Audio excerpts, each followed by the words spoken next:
All right, so I continue, from where I stopped. This is a 2017 paper 2 GCE, Civic Education, section B. We are picking it up from question 5. I'm calling this one section B part 2, which means you can watch part 1, section B, even section A of the same paper. Question 5 reads, Mrs. Flutie was on phone speaking to her friend when the husband entered the room where she was. Mrs. Flutie was on phone speaking to her friend when the husband entered the room where she was. Upon seeing the husband, Mrs. Flutie stopped the conversation. The husband became suspicious and grabbed the phone from her so that he could check for the details of the call. Wow. Are you hearing the story, right? Here it is. Thereafter, Mr. Flutie, which means the husband, right? Thereafter, Mr. Flutie started hitting his wife in the face, kicking her, pulling her hair, and repeatedly knocking her head against the wall. I'm pretty sure that you've followed the story. So there is this woman talking on the phone. She's known as Mrs. Flutie. The husband walks in and she all of a sudden, cuts the call or stops talking, stops talking on the phone. So the husband, gets suspicious and all of a sudden, he's checking the phone, all right, who was calling. Upon doing that, he's now beating her in short. So on that note, I thought about something. You come from WhatsApp tuitions, right? Come from our WhatsApp tuitions to have academic excellence. As simple as that, right? Don't come when it's too late. Come when you have time, okay? Try to stop being a Zambian just for once, okay? Try to stop being an African just for once. Come when there is time. All right? Question A, what is gender-based violence? What is gender-based violence? Well, gender-based violence is actually a physical or emotional force involving male and female, in which the female is usually the victim. You heard the definition, right? This is a physical or emotional force involving male and female, in which the female is usually the victim. Question B, gender-based violence takes various forms. Which form of violence did Mrs. Flutie experience? So remember, Mr. Flutie was beating Mrs. Flutie. All right? Even without asking the person she was talking to. I think the answer here is physical violence. I don't think the answer is correct. The answer is physical violence. The form of gender-based violence here was physical violence. Question C, mention any two common forms of violence in our communities today. Mention any two common forms of violence in our communities today. Number 1, spouse battering. It's called physical. Spouse battering. Number 2, you can mention verbal abuse, such as insults. Insulting somebody is one of forms of, gender-based violence, transpiring in our community today. So, spouse battering, verbal abuse, such as insults, incest. Incest is whereby you try by all means to sleep, to have sex with your relative. That's incest. Rape and defilement among them. Threats, even threatening somebody, all right? Threatening somebody, all right? It's not good. It's one of the forms of gender-based violence. Property grabbing. Yes, in case of somebody's husband is gone and then you go there and grab property. All right? Sometimes that one is considered gender-based violence. All right? Yes. Even lack of child or spouse maintenance. Okay, you've impregnated somebody's daughter, but you're not giving out, child support. That's gender-based violence. Yes. Question D. State 2 causes of gender-based violence. State 2 causes of gender-based violence. And of course, number 1, petty jealousy. Petty jealousy. You have this jealousy which is very much petty. Petty jealousy. Number 2, drunkenness. You are drunk. A person who is drunk is likely to lose it. Drunkenness. Yes. Number 3, you can also mention suspected extramarital affairs. Suspected extramarital affairs. You are suspecting your spouse of engaging in with another man or with another woman sexually. Even insecurity. You're insecure. All right. Every time all you think about is maybe somebody's cheating on me, and that's because you cheat yourself. Okay. Most of the people that are insecure, most of the things that they suspect, to be done by someone, right? They do them actually privately. They do them privately. Question E, mention 2 effects of gender-based violence on a victim. What are the effects of gender-based violence on a victim? Number 1, fear and insecurity of the abused spouse. Fear and insecurity of the abused spouse. Next, physical and mental injury. These are effects. Okay, what comes after gender-based violence? Physical and mental injury. Physical and mental injury. Yes, even death or murder of the victim of abuse. Death or murder of the victim of abuse. Sometimes even suicide. Suicide is one of them. Next one, you can also mention depression or trauma. You can also mention loss of what? Self-esteem and confidence. When you are abused, all right?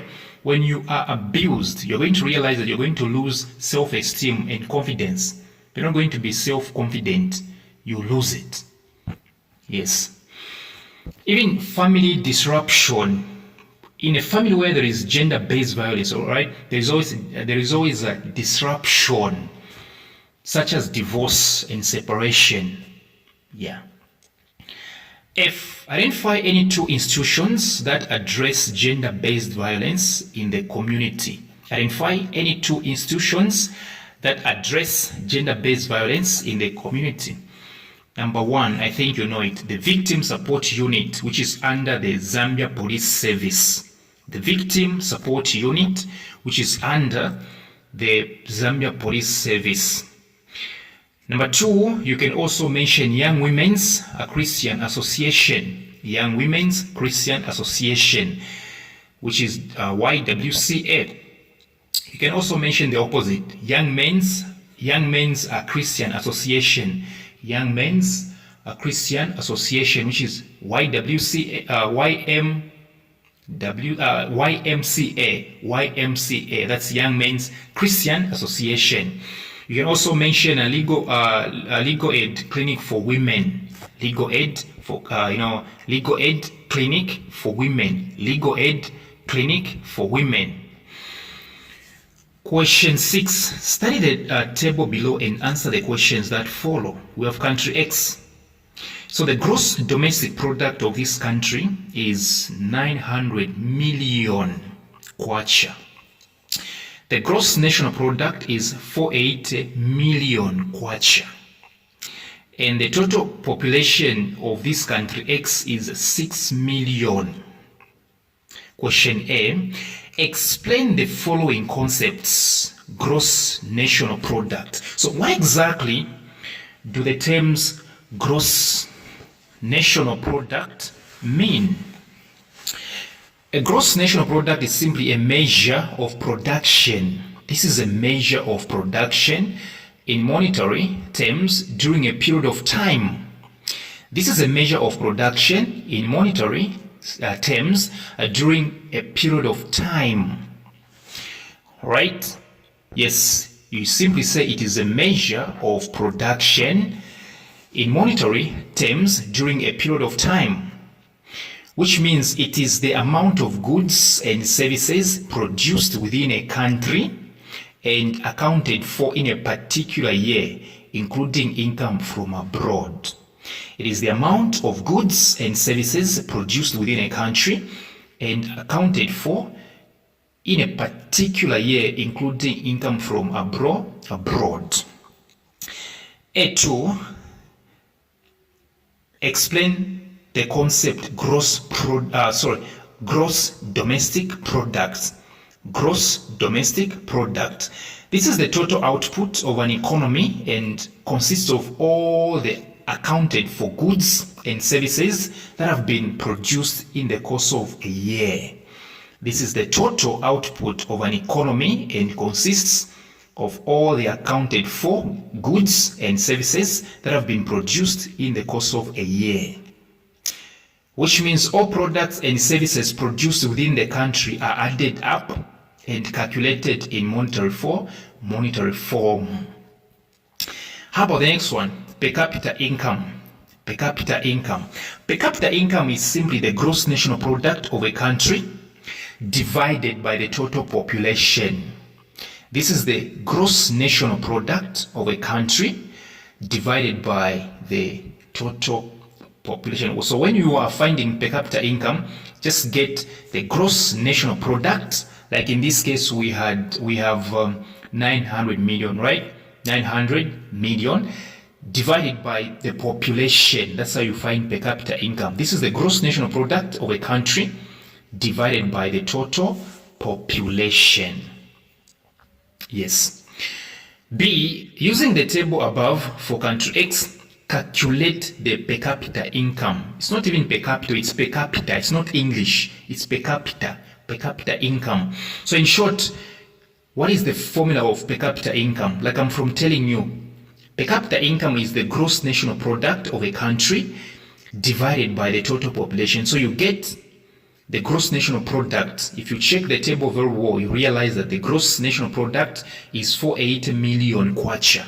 Then you divide by the total population, which is 6 million. Yes, and what exactly do you get? And of course, you get... I'm trying to do math here. Okay, so 6 into 48, that's 8. 0. The answer is 80. So you get 80.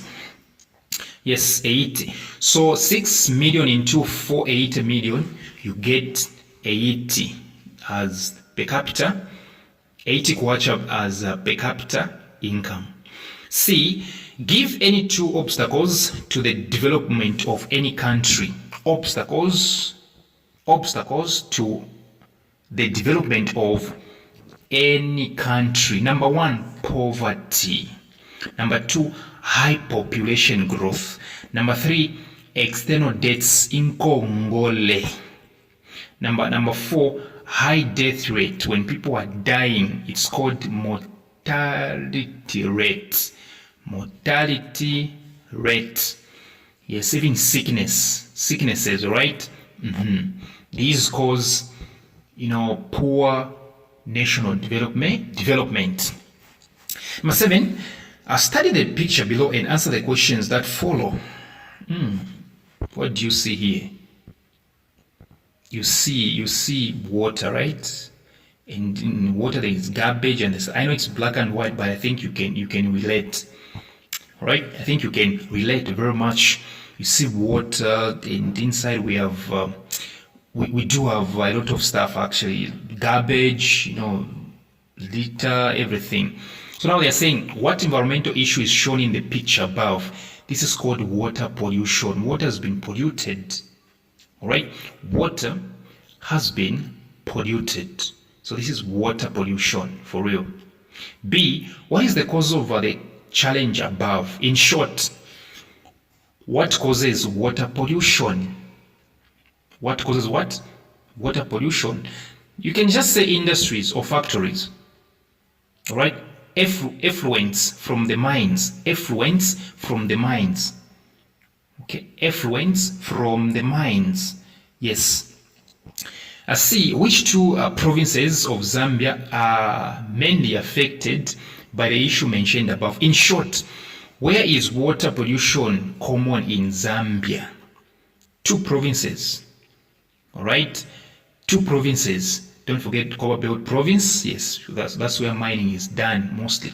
Even here in Lusaka province, even northwestern province, there are mines there. There is Kalumbila, there is what northwestern province. Huh? D1. What are effluents? I told you causes of water pollution are what? Effluents from the mines. Now they're asking, what are effluents? Effluents are simply discharges from mines. Okay? Waste products from the mines are called effluents. Effluents are discharges from mines or industries or factories. D2, what impact do effluents, these discharges, what impact do effluents have on the environment? In short, what do these waste products from mines do to our environment? Of course, the answer is contamination of streams for domestic and agricultural use. Contamination of streams. We have streams that we have to be using for domestic purposes and agricultural purposes, but all these are contaminated. So it's a contamination of streams which are used for domestic and agricultural purposes. Okay? Again, what do? They cause discomfort. The effluents from mines, they cause discomfort for people in terms of eye, nose, throat, and other respiratory irritations in the surrounding communities. They cause discomfort. Where these effluents are being discharged, all right, you cannot stay, all right? You cannot stay. Yeah. E, imagine you are living in an area faced with a challenge shown above, which means water pollution. What 3 suggestions would you give the local authority to address this issue? Imagine you are living in an environment, in an area where there is a rampant of water pollution. What can you say to your local authorities, like councillors? What do you say? You tell them to improve regular and efficient collection of wastes and its disposal in designated sites, right? Tell them to have a regular and efficient collection of waste and its disposal in designated sites. Tell them also to have a restriction or abolishing of production of harmful substances. You tell them to have a restriction or abolishing of what? Production of harmful substances. Also tell them, or let me say, encourage industries to use cleaner production techniques. Tell them to use a cleaner production techniques and practices. Also, make sure that you tell them to have a strict enforcement of bylaws. A strict enforcement of bylaws by local authorities regarding public health and environmental protection. Tell them to have a strict enforcement of bylaws. Tell the local authorities, right? Okay, tell the local authorities to have a strict enforcement of bylaws, okay, regarding public health and environmental protection. Yes, there are so many actually. So I'm pretty sure that section B is definitely done. So you should be waiting for section C. And what's important, you come from our subtuitions. All these things that we are teaching you on YouTube, on WhatsApp, we go deeper. And let me tell you what happens on WhatsApp, right? I even check your work. I give you task, right? I give you task, and then I check your work. Let me tell you how we learn on WhatsApp. On Monday, I give them lessons. and after each lesson, right, I give them task. Right, then the following day they submit the answers. Wednesday, the same thing repeats itself. All right, even on Friday. All right, and then from 24th to month end, we go through papers, past papers. We do a lot of stuff. Yes, so make up your mind. Come for more subtuitions. Yes.